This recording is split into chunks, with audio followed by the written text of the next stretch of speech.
bored in the house and I'm in the house bored. Bored in the house and I'm in the house bored. Bored in the house and I'm in the house bored. And I'm bored in the house and I'm in the house bored. Bored in the house, bored in the house bored. Bored in the house, bored in the house bored. Bored in the house and I'm in the house bored. And I'm bored in the house and I'm in the house bored.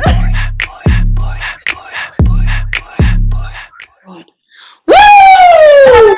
Everybody, and welcome to episode 3 of the Pulsate Podcast. Miss Britt. I'm Miss Treen. We are dance teachers at Pulsate Dance Force. If you don't know what we're doing, go check out episode 1 and 2 and you'll know what we're all about. First up, I want to do a huge shout out to the students at Pulsate who are jumping onto our Zoom classes and staying proactive and productive. We've had some students upload videos this week of them dancing at home and being really creative and tagging us. And it's so nice to see. Well done to you guys. You rock. We love you.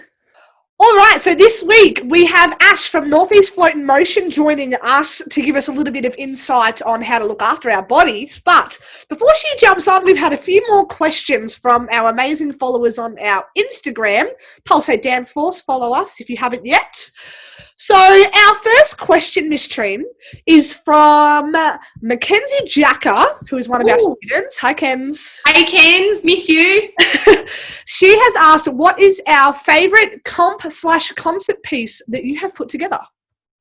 That's a really good but hard question because, like, our concerts are so fun and I enjoy that's the favourite part of the year, creating concert routines. I would have to say off the top of my head, recently our concert last year, Guardians, the opening number, I'm always lucky. I've had the opening numbers for the last 2 years in a row, but last year I had the Boogeyman opening and it had the senior and advanced comp team in it, and that was really fun to put together and they all danced it amazingly. Yeah, that was a really good routine. I really did like that. Thank you so much. And I mean, I've only been at Pulsate for I think this is my 4th year. But for me, it also was last year for the advanced tap class for the concert. Yeah. That was one of my favorite routines. We did a Dream Girls routine. And it was awesome. It was so much fun to put together, and they all performed it amazing, exactly how I envisioned it. So that was one of my favourite routines so far. Yeah, that got me moving. That was really fun. All right.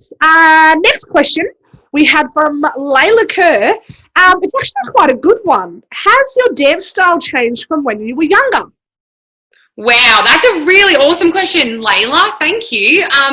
Well, I would say when I was young, I did ballet and jazz up until like high school, and I didn't actually do hip hop until probably like 13 or 14.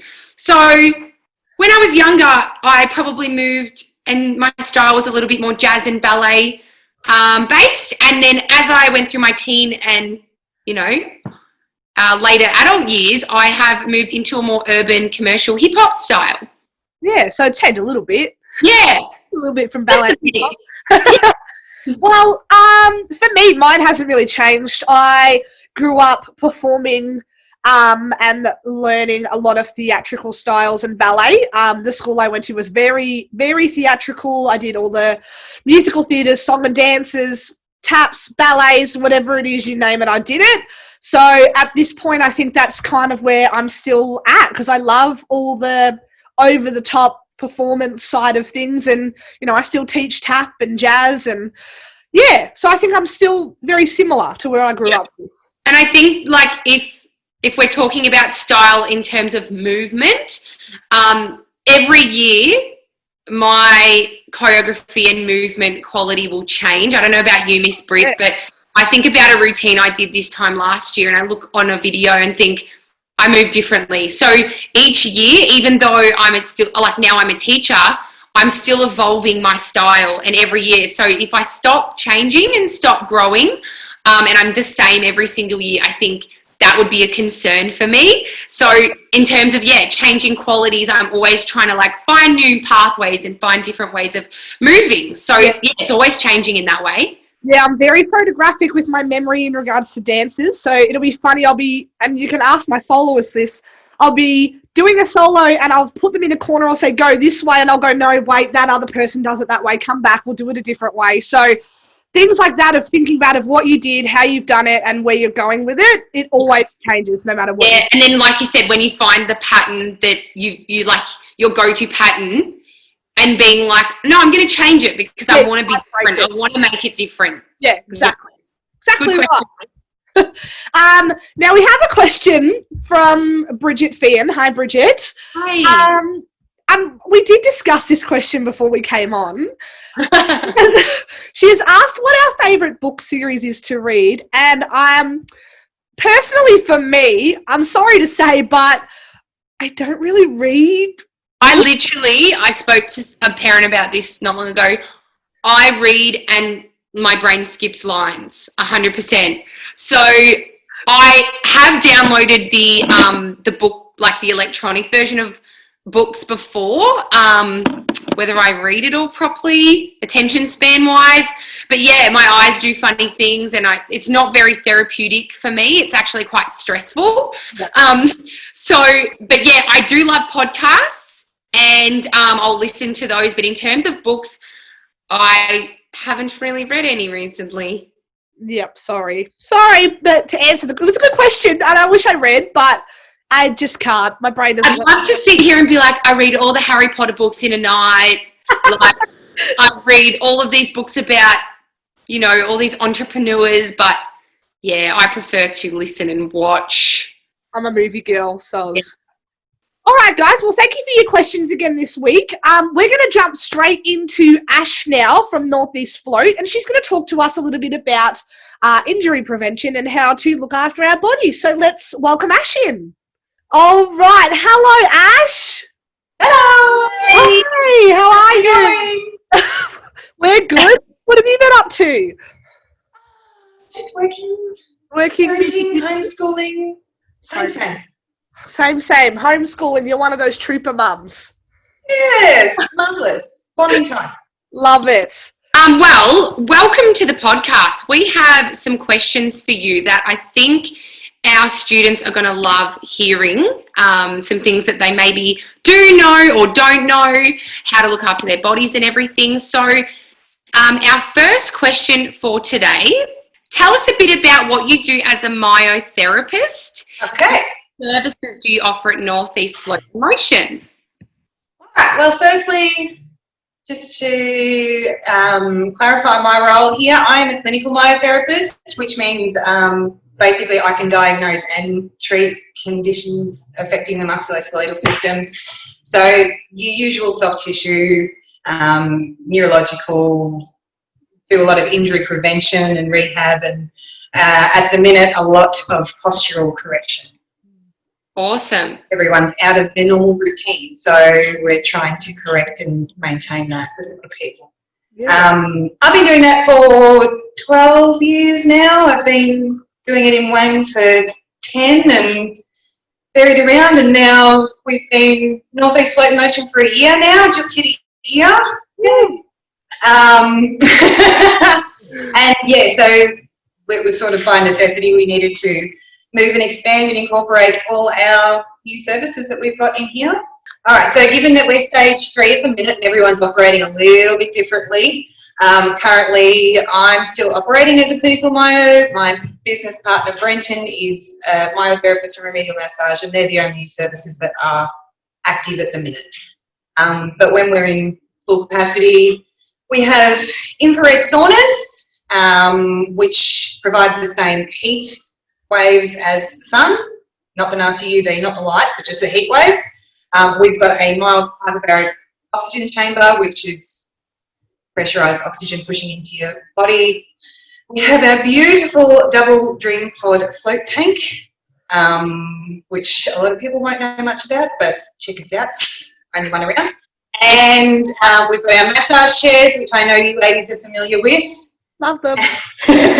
And also, as you guys have already touched on, our recovery pump units, which I found that very interesting, your experience in here, Britt. I didn't know that you had a bit of trouble with boot itching your toe and your leg hanging out. I had itchy toe. I couldn't help it, and then it just blew up, and it wouldn't stop, and I was so stressed. And you know the strangest thing, we're so used to you two being in there laughing and giggling that it didn't sound like anything was wrong anyway. That's so funny. That's why I didn't check on you. So yeah, our recovery pump units, they're obviously not operational in here at the minute, but they are out for rent. We've just had one unit come back and we still have 3 out. So if anyone is interested, just contact us and we'll put you on the list for the next unit. And they're hired for a week at a time. Awesome. I'll put the contact details in our bio and everything below so they can give you a call. Thank you. We just had a additional question come through on our Instagram, and we have a student wanting to know how you actually came up with Northeast Float in Motion and how it came about. It sort of started as one concept and then grew really fast. It was actually quite a few years ago that Brenton mentioned to me the recovery pump boots, and I flat out said no because the science wasn't behind them yet. So I understood the concept, but there was no clinical reasoning behind it, so that was a no. And then fast forward a few years, we added those in, and we always wanted a float tank, so we thought we would get the float tank. Yep. And then we decided on what direction we wanted to go in, what we wanted to provide to the local community, and why. So the float tank wasn't just the physical health, it was the mental health benefits that go with it.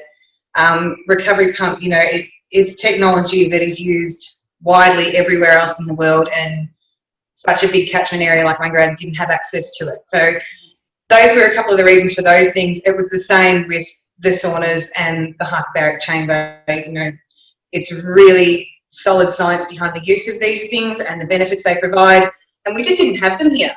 Yeah, even I haven't seen anything like it before. No, so, and to be able to provide them, but set it up in a model that makes it accessible and affordable for people to look after their bodies regularly. Yeah. Love it. That was why we came up with memberships. Yeah. Beautiful. And the memberships that you have on offer when you're running, really cool, because like Britt and I had, when you first opened, we joined as members, and you could choose like a combination of if you would use the sauna and the boots or things like that together that would help with your like self-care. Yeah. And we find that people often change as well. You know, they will start off doing the saunas, and the massage chairs are unlimited use on all level memberships, so they'll sort of bounce between those. But then the seasonal change or their sporting habits or activities will change, and so they'll change over to use the boots and the massage chairs instead, and that sort of thing. Yeah. They still stay on the same level but use different products that suits them.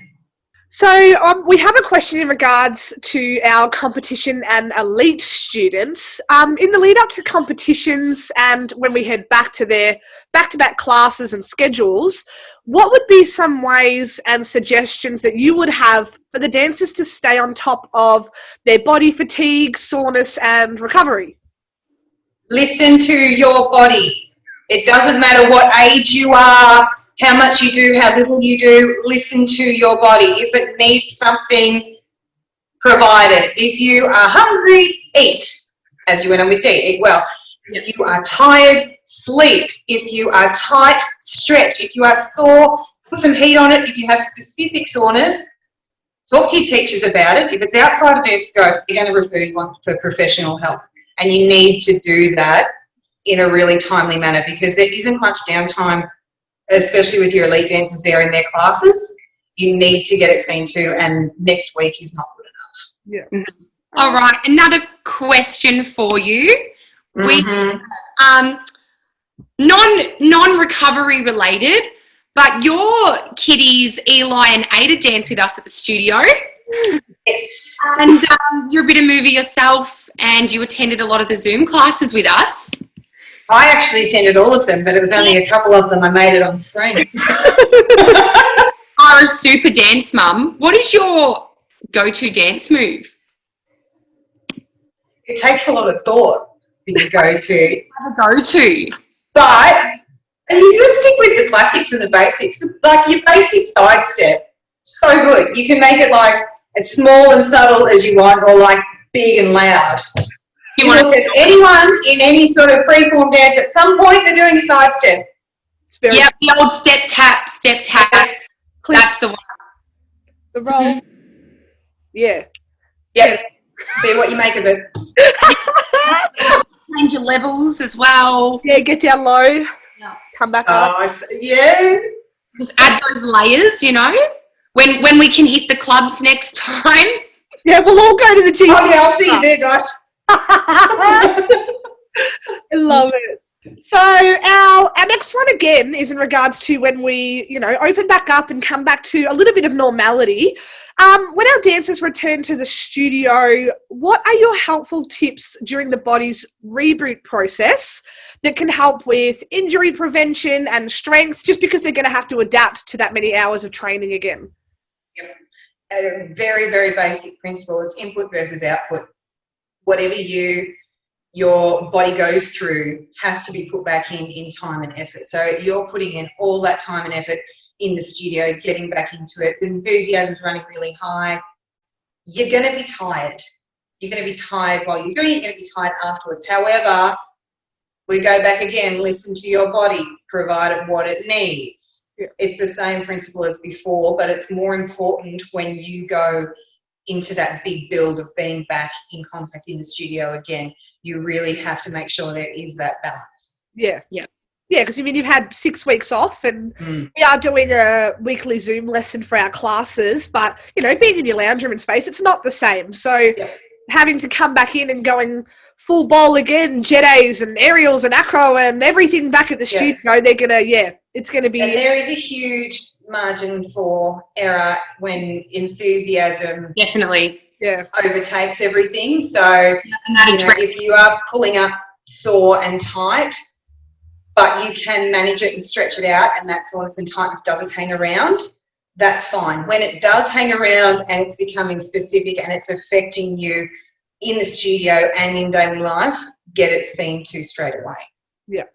Yeah. These sort of maintenance things that you put in place now will really set you up for long-term body maintenance. It's a very short time in life when you are young and doing this much activity, but it can impact in years to come. Yeah, 100%. I mean, Ash knows that with treating me now, don't you, Ash? You're a barrel of laughs, Britt. I get in there and she goes, "What's the problem this week?" Everything. What have you done? It's not the same as last week, is it? A little bit different, just a little bit. Oh, goodness gracious. You're the only one leaving things to the last minute. Always, that's me.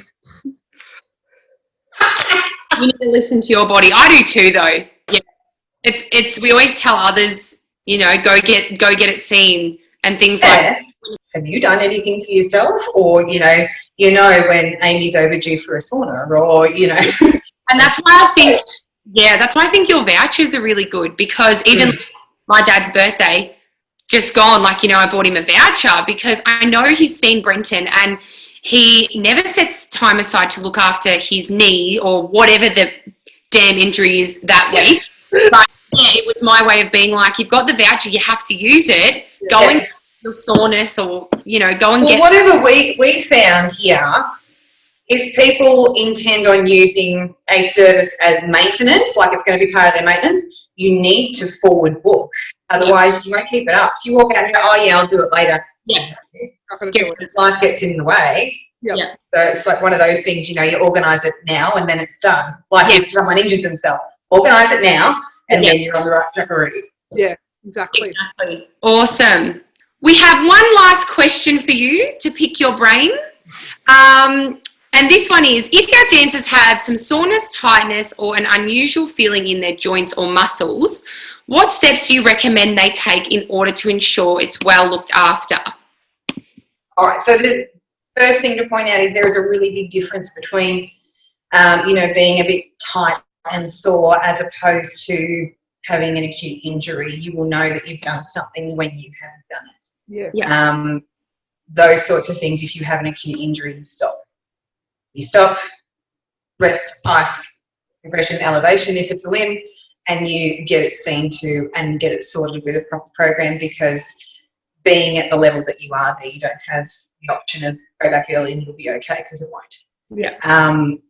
Where you're tight and sore, heat is a big favourite for me for tightness.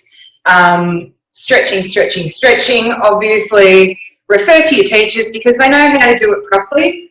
Been doing it for a lot of years. Trust them, listen to them, and actually follow the instruction with it. If you are having really bad tightness in a particular area and you're finding it hard to stretch it, like, you know, when you're trying to stretch it, it feels like a rubber band just snapping back. Yeah. Try and heat it up a little bit first. Yep. Get a heat pack on there. Stretch after you've been in a hot shower, that sort of thing.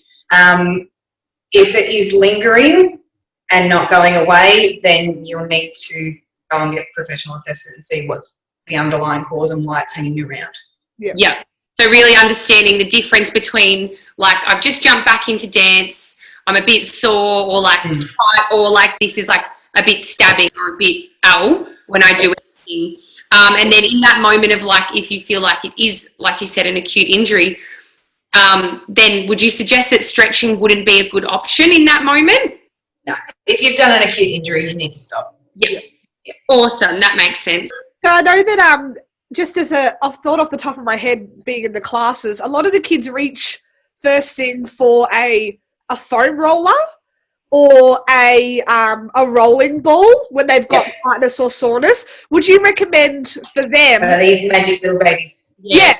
So would you recommend for them to have a thing like that and also a heat pack in their sort of dance things to make sure that everything is... You've got it accessible to you, absolutely. I recommend it for a lot of my clients, even as far as, you know, a daily exercise routine goes, adding in a foam roller and a spiky ball or a tennis ball, or, you know, if you're dealing with the bottom of the foot, that sort of thing, a golf ball is sometimes really good. Adding it into a daily routine is really, really beneficial sometimes. Yeah. Especially if you are overstressing a certain area, which in dance sometimes happens, you need to put more thought into that certain area. So, yeah, if you've got those things accessible, fabulous. Cool. Awesome. And just going off what Britt said, like with having maybe like a ball and a heat pack in your dance bag, you know, for a break, sometimes they have dinner breaks, they could have a little stretch while they're what are your thoughts or recommendations on like heat rubs and things like that, or does it not make much of a difference? If it works for you, use it. Okay, cool. Yeah, I'm not against them at all. I use some in the clinic in certain instances and that sort of thing. Don't use it to mask a problem. It's there to assist, not to fix. Every time we go into a comp class or something, or they're having a break in between, I always see a kid grab a foam roller or the spiky ball that's in the studio. One, but we haven't been able to let them use it. Yeah, there's nothing specific about them. You're not going to get the wrong one. It's just angles and things that you use, basically. And I'm sure, like, if they didn't really know how to roll out, there would be some YouTube tutorials and things like that these days. There's great ones, and also we run a program called PhysiTrack. If anyone's into sort of specific exercise programs and that sort of thing, get in contact with us, and what we do is use that program, and it's full of videos and all that sort of stuff, so you can't mark it up, but it's specialised, and we can just email through the program that way. Oh, awesome. Cool, I didn't know that. All right. Thank you so much for joining us, Ash, and giving us all those helpful insights and tips about our dances and all of our bodies. And we will be sure to see you once the studio comes back into action, hopefully in a few weeks. Absolutely. Great job, guys. It's really good for our community. Get engaged in one way or another while we're all in stage 3 still. So thank you for having me on. No worries. Bye. Bye. Okay, guys, that brings us to the end of episode 3 of the Pulsate Podcast. Thank you so much for joining in, and I hope that you enjoyed it. Make sure you subscribe to our YouTube channel and follow us on all our social media. Next week, I'm so excited. Woo! I have my homie, my bestie, Joel, who was my mentor in Melbourne, and he is a dance and lifestyle entrepreneur / coach. So he's going to jump on and talk about how our students can be productive and resilience and goal setting in this time, and how to really utilize this downtime that we have. So he's going to jump on and have lots of insight for all of us. I can't wait to have him on. Thanks again for joining us for episode 3 of the Pulsate Podcast, guys. We will see you next week, and we will be bored together. See ya. Bye-bye. Bump it.